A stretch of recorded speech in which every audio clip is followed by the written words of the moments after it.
वाढदिवस झाला.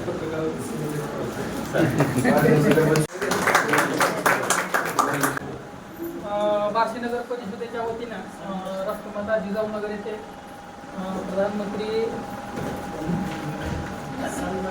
आवास योजनेअंतर्गत इथं लाभार्थ्यांना जे आज तिथं आपले बार्शीचे लाडके नेतृत्व आमदार साहेब त्यांच्या हस्ते तसेच नगरपालिकेचे मुख्याधिकारी त्यांच्या हस्ते आणि मंचावर उपस्थित सर्व जे काही पदाधिकारी आहेत तर त्यांच्या माध्यमातून आज सर्व आवास योजनेअंतर्गत जे काही उमेदवार आहेत तर त्यांना इथं आज अलॉटमेंट लेटर देण्यात आलेले आहेत. वास्तविक पाहता आता आम्ही सुद्धा बार्शीमध्ये हे जन्मस्थान बार्शीच आहे आणि इथं लहानपणापासून आम्ही बघतोय की आदरणीय भाऊचं काम इथं अतिशय चांगल्या पद्धतीचं आहे आणि बार्शी तालुक्याच्या जो काही सर्वांगीण विकास आहे तो आम्ही लहानपणापासून इथं बघत आलेलो आहोत. अतिशय चांगल्या पद्धतीचं काम आहे आणि चांगला महत्त्वाचा भाग म्हणजे आज त्यांनी जे नगरपालिकेच्या वतीनं हा एक आवास योजनेचा मोठा प्रकल्प जो हाती घेतलेला आहे तो अतिशय चांगल्या पद्धतीनं हाताळलेला आहे आणि चांगल्या पद्धतीनं त्याची राबवणूक केलेली आहे. आणि एक सर्वसामान्यांना आता मी सांगितलं की सर्वसामान्यांना एक हक्काचं घर ही जी काय संकल्पना आहे ती संकल्पना पंतप्रधान यांच्या माध्यमातून मुख्यमंत्र्यांच्या माध्यमातून आपल्याला इथं चांगल्या पद्धतीनं एक मिळालेली आहे. आता माझी भावना एक माझ्या मनात एक खंत सांगतो की माझ्या मनातली म्हणण्यापेक्षा एक सर्व नागरिकांच्या मनात एक खंत आहे की आता पंतप्रधान आवास योजनेअंतर्गत सेंट्रल गव्हर्नमेंटकडून जे काही 2.5 लाख रुपयाचं जे अनुदान आहे ते तर ऑलरेडी सगळ्यांना भेटलेलं आहे. परंतु बऱ्याच जणांची अशी मनामध्ये थोडीशी खंत आहे की राज्य शासनाकडून जे काही 2 लाख रुपयाचा जो काही बांधकाम कामगारांसाठी जो निधी आहे कारण बऱ्याच जणांनी हा निधी म्हणून केली होती आम्ही सुद्धा केली होती आणि मध्यंतरी काही थोडासा आता प्रशासकीय थोडासा काही अडथळा आहे त्याच्यामुळं तो कार्यक्रम थोडंसं इथं डिस्टॉप झाला. आता भाऊनी सांगितलं की त्यांनी सुद्धा हा प्रश्न इथं निकाली काढतील आणि मला पूर्णपणे खात्री आहे की हा प्रश्न त्यांनी मार्गी लावावा आणि चांगल्या पद्धतीचं काम आहे आणि इथून पुढं आम्ही सुद्धा माननीय आमदार भाऊला सुद्धा चांगला प्रत्येक बार्शी तालुक्याच्या वतीनं चांगला सपोर्ट राहणार आहे. आज सुद्धा ते पाठीमागे आमदार होते आज सुद्धा आमच्या वतीनं ते आमदारच आहेत आणि उद्या सुद्धा आम्हाला सांगा शंका नाही. आणि आज जे काही अलॉटमेंट दिलेलं आहे त्याच्याबद्दल मी सर्वांचं इथं अभिनंदन आभार मानतो. धन्यवाद. तुम्हाला सजनिका भेटली आता इथं तर तुम्हाला ते बुकिंग केल्यापासून जेव्हा बांधकाम बघायला येत असतात तुम्हाला हे बांधकाम कसं वाटतं त्याची क्वालिटी कशी वाटते? नाही चांगलं आहे क्वालिटी चांगली आहे आणि भूकंपरोधक जे काय स्ट्रक्चर त्यांनी वापरलेलं आहे अतिशय चांगल्या पद्धतीचं आहे.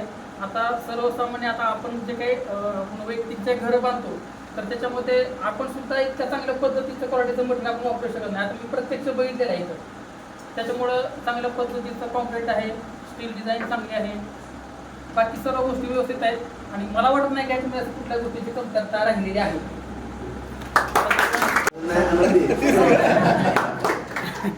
शिंदे साहेब फडणवीस साहेब आणि दादा आणि त्यातून सर्वात म्हणजे मी पहिल्यांदा राजाभाऊ आमदार यांचे अभिनंदन करते कारण का माझ्यासारख्या मी परगावची असताना मला राहायला घर नाही आणि मला इतकं सुंदरतेने इथं घर मिळते त्याबद्दल माझा तर आनंद गगनात मावतो. कसं म्हटलं तर इथील प्रकल्पातील सर्व कर्मचारी व सर्वांनी प्रत्येक वेळेला सहकार्य करून प्रत्येक कुठलंही कागदपत्र सांगितलं 1 तास 2 तास लेट होताना बँकेतून फोन आल्यानंतर त्यांनी लगबगीनं आमच्यासाठी त्यांची धावपळ बघून आम्हाला पण आनंद होतो की इथं प्रकल्पातील इतक्या आनंदात काम करतात तर आपण पण का आणखीन सर्वांना सांगू की प्रकल्प राजूभाऊ चांगलं करतात आणि त्या प्रकल्पामध्ये सर्वांनी घर घ्यावं आणि सर्वांना छत मिळावं.